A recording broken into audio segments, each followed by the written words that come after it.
오늘 우리가 보는 사사는 입다입니다. 사사 입다. 우리가 지금 사사기를 쭉 이번 주 내내 보고 있죠. 가운데서 여러 사사들을 보고 있는 가운데 오늘 보는 본문이 입다가 나오는 본문입니다. 사사기 11장에 보면 입다에 대해서 이렇게 설명합니다. 길르앗 사람인 입다는 뛰어난 용사였습니다. 입다는 아버지 길르앗이 창녀를 통해 낳은 아들이었습니다. 길르앗의 아내는 아들이 여러 명이었는데 그 아들들이 어른이 되자 입다를 집에서 쫓아냈습니다. 그들이 입다에게 말했습니다. 넌 우리 아버지의 재산을 조금 더 가질 수 없다. 이는 내가 다른 여자의 아들이기 때문이다. 그래서 입다는 자기 형제들 사이에서 도망쳐 돕 땅에서 살았습니다. 그리고 그곳에 불황자들과 함께 어울렸습니다. 입다의 출생 얘기인데 출생과 어린 시절 얘기죠. 이 시절들을 보면 그가 불우한 환경에서 컸다라는 걸 알 수 있죠. 결손 가정이겠죠. 물론 부모가 다 없는 게 아니지만 그 엄마가 이제 아마도 첩이라든가 창녀라든가 이렇게 해서 이제 형제들하고 같이 사는 가운데서 아마 불우하게 컸던 것 같습니다. 분명히 왕따를 당했겠죠. 어릴 때부터 무시와 멸시를 당하면서 컸을 겁니다. 상처가 깊었을 겁니다. 그런 그였지만 개인적인 역량은 뛰어났던 것 같아요. 여기 보시면 뛰어난 용사였습니다. 이렇게 돼 있죠. 이게 타고난 싸움꾼이다 라고 하는 말입니다. 일단 리더십이 있었던 것 같고 무예도 출중했습니다. 그런 그였기 때문에 이제 떠돌이들 사이에서 불황자들 사이에서 리더가 되었고 나중에는 그게 큰 무리를 좀 이뤘던 것 같습니다. 그래서 다른 사람들이 이렇게 어떻게 할 수 없는 그런 큰 무리를 이제 불황자들 무리가 된 거죠. 그런데 이제 리더가 된 것 같습니다.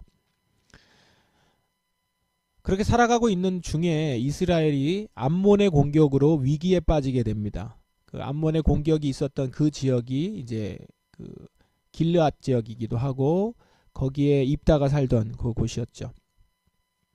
길르앗 장로들이 입다에게 도움을 요청하는 겁니다. 이제 전쟁을 해야 되기 때문에 큰 싸움꾼이 필요한 거죠. 입다가 출중한 능력과 하나님의 영이 함께함으로 암몬을 물리치는 혁혁한 공을 이제 그 장로들의 그 요청을 받아서 참전을 하고 싸워서 물리치게 됩니다.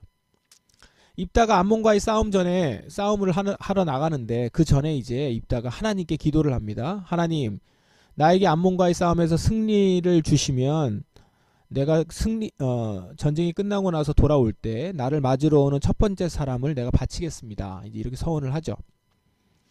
누가 시킨 것도 아닌데 입다가 스스로 하나님께 이제 서원을 합니다. 그리고 협상 제안을 한 겁니다. 사실 일종의 딜을 한 거죠. 여러분 입다 이야기를 쭉 읽어보시면 입다가 협상 능력이 뛰어나다는 걸 알 수 있습니다. 그 자신을 그 암몬 공격에서부터 도와달라고 이렇게 부탁하러 온 장로들과도 협상을 하고요. 암몬하고도 먼저 협상을 하거든요. 이렇게 딜을 합니다. 그러다가 이제 싸움으로 나가는 거고요. 아마도 어릴 적부터 사랑을 많이 받지 못하고 컸기 때문에 이 기브 앤 테이크에 되게 익숙했던 것 같아요. 그 다음에 상대방을 기본적으로 잘 믿지 않고 내가 이렇게 하면 너는 뭘 줄래? 이제 이런 게 항상 있었던 그런 것 같아요. 근데 지금 하나님과도 협상을 하는 거죠. 내가 나에게 승리를 주시면 저도 뭘 드리겠습니다. 이제 이렇게 접근을 합니다. 그런데 하나님과 협상을 하려고 한 거는 잘못된 행동이었습니다. 그것이 이제 곧바로 드러나게 되죠. 암몬과의 전쟁에서 승리를 하고 돌아올 때 집에서 첫 번째 맞이한 사람이 하나뿐인 딸이었단 말입니다. 승리하고 돌아올 때 내가 처음 나온 사람을 바치겠다 이렇게 하나님이 요구하신 것도 아닌데 본인이 그렇게 얘기했거든요. 그렇게 약속을 해놓고 승리하게 되자 그가 이제 돌아오는데 딸이 자기를 맞이한 겁니다. 그러니까 이런 딜은 하면 안 되는 거였죠. 이런 서원을 하면 안 되는 거였습니다. 하나님에게 이런 서원을 한 것도 잘못된 것이고 이런 내용으로 서원을 한 것도 잘못된 겁니다. 어쨌든 입다는 이렇게 했고 그 행동이 큰 화를 자초하게 됐죠. 딸을 잃게 됩니다. 자, 어떻습니까? 승리는 했지만 상처뿐인 승리가 됐습니다. 그래서 내용 자체는 암몬과의 싸움에서 이긴 입다가 출중한 능력으로 암몬을 이기고 이스라엘을 구해낸 얘기인데 입다 자신에게는 불행이었던 거죠. 그렇게 마무리가 되는 것이 이제 11장 내용이었고, 이 일이 있은 후에 내용이 오늘 우리가 보는 12장 말씀입니다. 암몬과의 전쟁 승리 이후에 입다는 명실공히 이스라엘의 지도자가 됩니다. 어릴 때 형들에게서부터 쫓겨나서 불황자로 살았고 이스라엘 외지에서 이렇게 살던 사람이 이제는 이스라엘 중심부의 최고 지도자로 세워진 겁니다. 이게 얼마나 큰 성공입니까? 그런데 이런 입다에게 에브라임 지파가 찾아오죠. 에브라임 사람들이 모여서 북쪽에서부터 왔고 그들이 입다에게 말합니다. 당신은 암몬 사람들과 싸우러 강을 건너갈 때 왜 우리를 부르지 않았소? 우리는 당신과 당신 집을 불로 태워버리겠소. 이러면서 협박을 하죠. 자, 지금 와서 딴지를 거는 겁니다. 왜 전쟁 때 우리를 부르지 않았냐? 왜 암몬하고 싸우러 나갈 때 우리를 데리고 가지 않았냐? 왜 우리 무시하냐? 뭐 이런 겁니다. 성경을 쭉 읽어보셨다 보면 이 에브라임이 지금 여기서 처음 이런 게 아닌 거를 알 겁니다. 에브라임은 이전에도 이런 식으로 행동을 했습니다. 기드온이 미디안과 전쟁하고 승리하고 돌아오자 뒤늦게 찾아와가지고선 왜 우리를 전쟁에 참여시키지 않았냐? 이렇게 했어요. 그러니까 상습적으로 이러는 거죠. 같이 나갔어야지 이러면서 이제 승리의 성과에 대해서 시비를 거는 겁니다. 왜 혼자서 성과를 다 차지하냐? 자, 이제 왜 이렇게 하냐면 에브라임이 자신의 기득권을 지키고 싶었던 겁니다. 에브라임은 12지파 중에 아주 강한 지파에 속합니다. 지파라고 다 똑같지 않거든요. 좀 정치력도 경제력도 여러 가지가 강한 지파였습니다. 일단은 지도자를 배출한 지파입니다. 이스라엘이 가나안에 들어올 때 이제 광야에 있다 가나안에 들어오지 않습니까? 그 가나안에 들어올 때 모든 사람은 출애굽 2세대입니다. 그런데 유일하게 출애굽 1세대 중에 2명이 가나안 땅에 들어오거든요. 누굽니까? 여호수아하고 갈렙입니다. 갈렙은 유다 지파고요. 여호수아가 에브라임 지파입니다. 그러니까 지도자를 배출한 지파죠. 가장 앞서 있고 그 다음에 지도자를 배출했다는 거는 그 주변의 사람들도 영광스러울 뿐만 아니라 여러 가지 일도 같이 한 거잖아요. 그러니까 정치적인 입지가 강한 지파인 거예요. 여러 가지 면에서 기득권 지파가 된 거죠. 이것이 계속됩니다. 나중에 남유다와 북이스라엘이 갈라지지 않습니까? 그랬을 때 북이스라엘 지파의 중심 지파가 에브라임 지파입니다. 그래서 북이스라엘이라고 부르기도 하지만 에브라임이라고 부르기도 해요. 그만큼 에브라임 중심으로 해서 이스라엘이 뭉쳐져 있었던 그런 전통적으로 그런 지도자 지파입니다. 강한 지파였죠. 이 에브라임이 자신들의 지위와 힘을 빼앗기고 싶지 않았던 겁니다. 보통 지금 이 사사기 시대니까 사사 시대니까 어느 지파에서 만약에 사사가 나오잖아요. 어느 지파에서 지금 이 입다는 므낫세 지파인데 이 지파에서 이렇게 그 사사가 나오면 그 지파의 입지가 강해지겠죠. 그렇잖아요. 그죠? 그래서 그 지파의 입지가 강해지는 게 당연합니다. 이 꼴을 두고 못 보는 거예요. 에브라임 지파가. 우리가 원래 강한 지파인데 우리가 여호수아 지파인데 이제 이렇게 되는 거죠. 그래서 기존에 자신들의 기득권을 드러내면서 새로운 지도자에게 브레이크를 걸고 헤게모니 싸움을 하는 겁니다. 이게 이제 치사한 거는 전투에 참여라도 했다면 좀 모르겠는데 실제로 전투도 안 가요. 안 갔어요. 가만히 있다가 어떻게 하나 잘 보다가 끝나고 나서 이기고 나니까 승리하니까 그제서야 공을 나누자는 거예요. 왜 우리 무시하냐? 왜 우리 안 데려갔냐? 이렇게 얘기하는 거죠. 되게 치사하죠. 근데 이 보니까 이 에브라임 지파가 마치 요즘 우리 엘리트 기득권자들이 희생도 안 하고 헌신도 안 하면서 자리 지키기만 하는 거 있잖아요.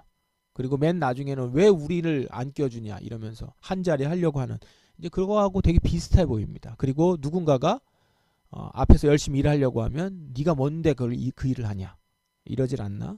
아니면 또 이렇게 엘리트 그룹에서 들어와 있지 않으면 가난하다는 것 때문에 그 다음에 뭐 학벌이 좋지 않다는 것 때문에 이렇게 나누는 것 이런 모습이 에브라임 지파나 지금이나 그런 것이 언제나 있었던 것 같습니다.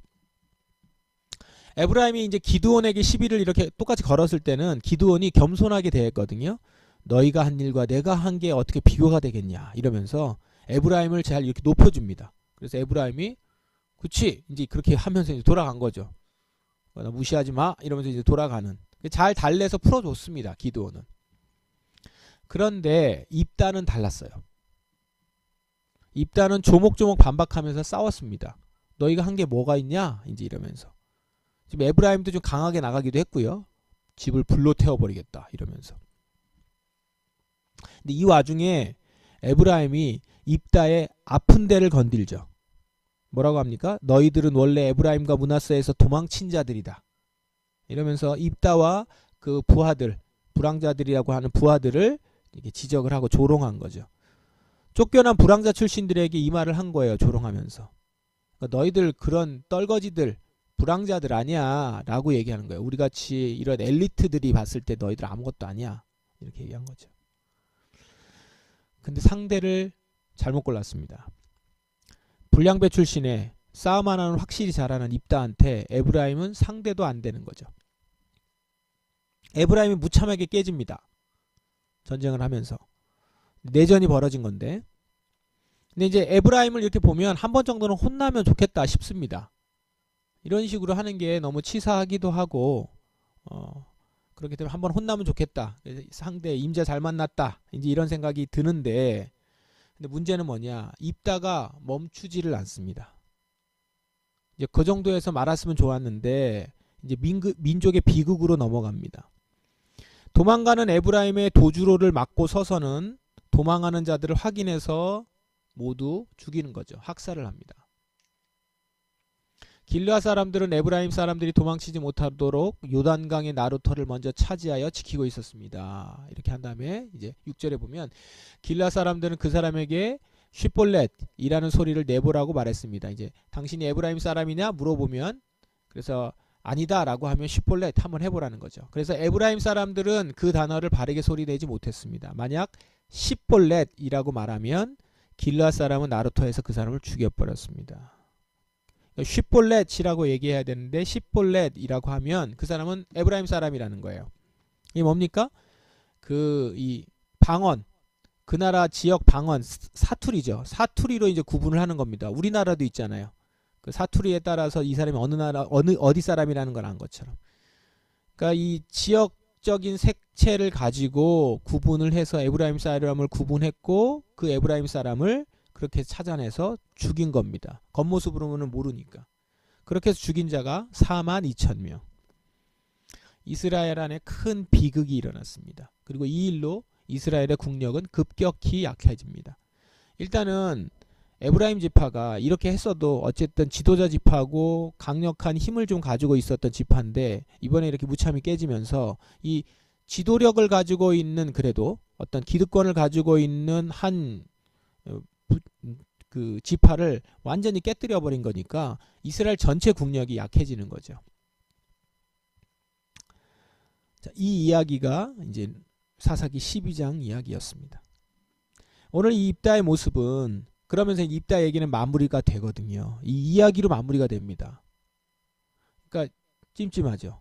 입다 얘기가 승리로 끝났거나 이스라엘 백성들이 그 안에 살았다는 것이 아니라 에브라임 지파가 이렇게 학살된 것이 입다의 가장 큰 사건 중에 하나, 입다가 했던 그 일로 이렇게 이 입다 얘기는 마무리가 돼요.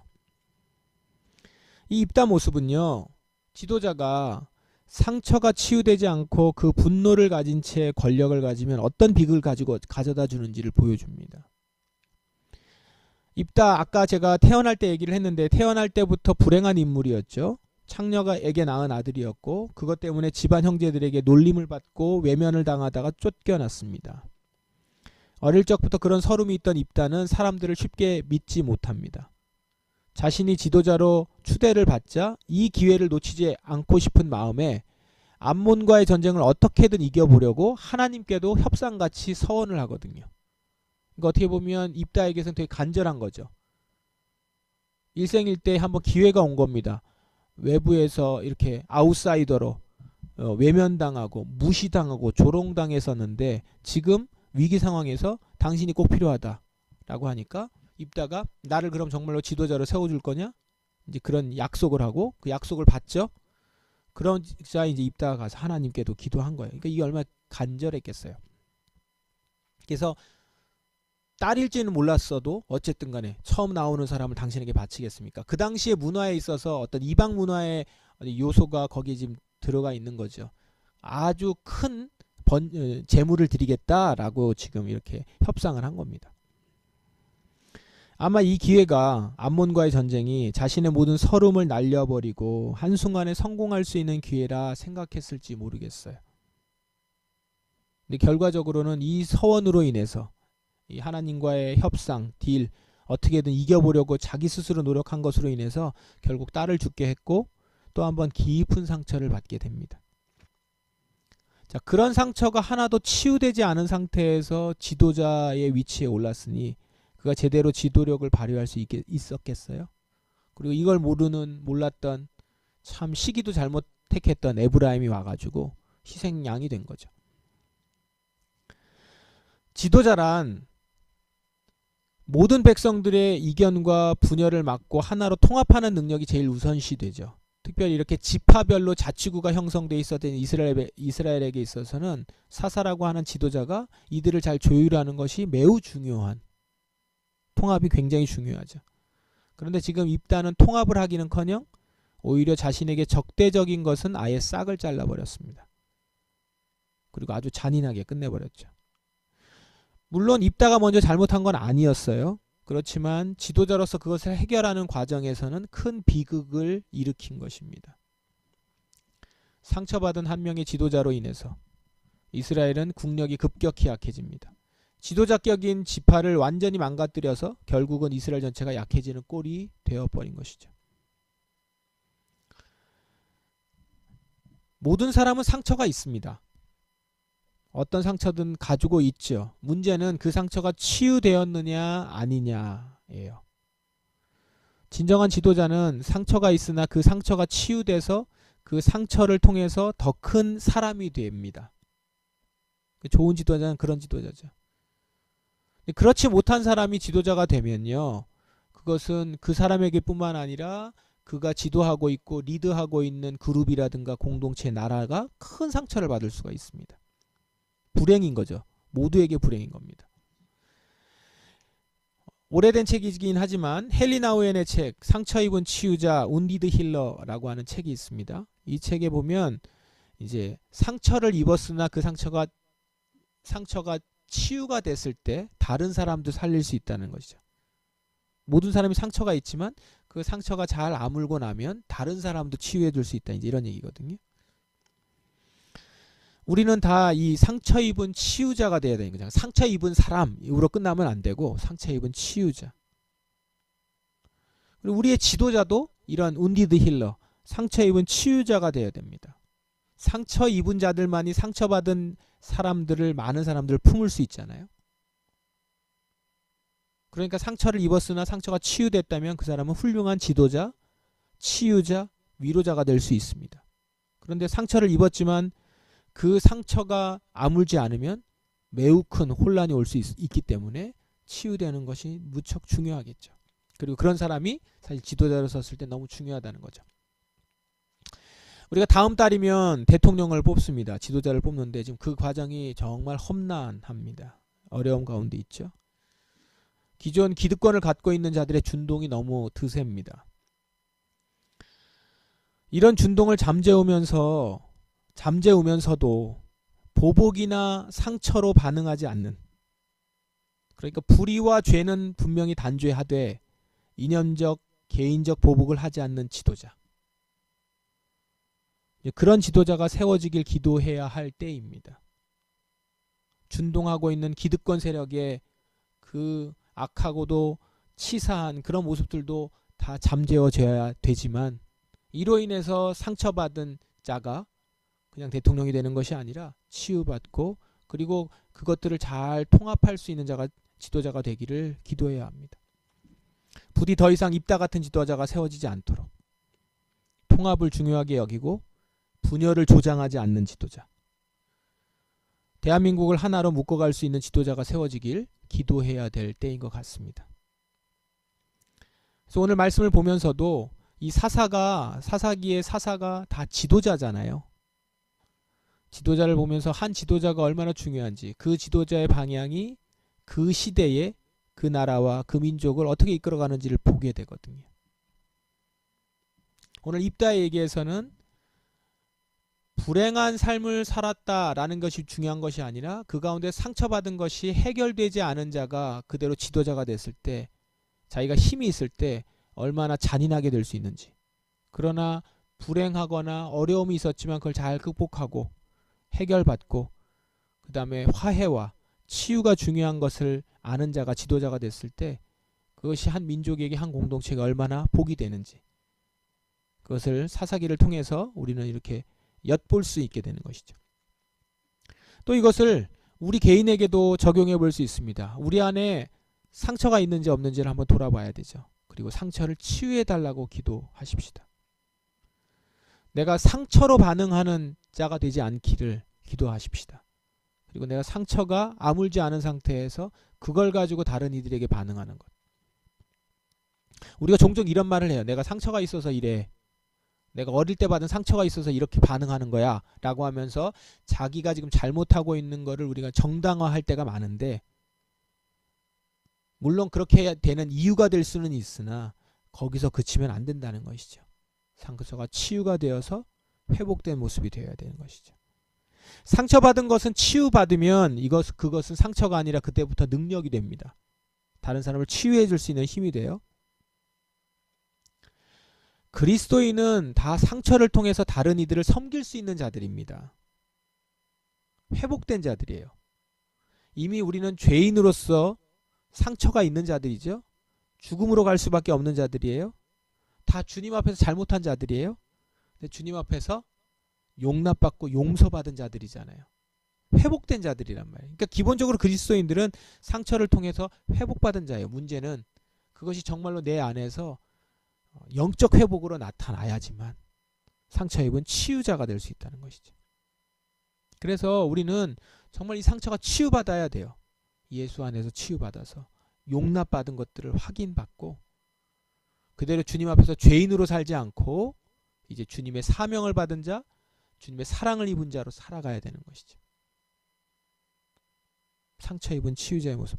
이 부분을 우리 이번 주일에도 함께 좀 더 나눌 예정입니다. 나의 열등감, 콤플렉스, 학벌의 문제, 집안의 문제, 가정의 어떤 일들, 이런 것들로 인한 상처들, 이거에서부터 예수 안에서, 주 안에서 회복되고 치유되는 모습. 그랬을 때 모든 일을 허락하신 하나님의 간섭하심과 그 돌보심을 경험하고 주님이 우리를 치유해 주시는 그 터치를 경험함을 통하여서 정말로 그 안에서 내가 다른 능력 있는 사람으로 이렇게 변화되는 것들, 이것을 우리는 다 경험할 수 있는 것이, 그러면 이게 축복이죠. 상처가 치유되고 난 이후에 나를 돌아보면 그 치유된 상처를 가지고 내가 할 수 있는 일들이 있거든요. 하나님의 뜻이 거기서 발견되거든요. 상처가 곧 나의 사명인 것이죠. 소명이 되는 것입니다. 사랑하는 우리 성도들, 여러분 모두 이런 소명자들, 상처 입은 치유자로서 소명자들이 되기를 바랍니다. 나의 상처받은 것이 나를 통해서 다른 이의 치유를 위한 것이라 여기게 되는 은혜가 있기를 간절히 바랍니다.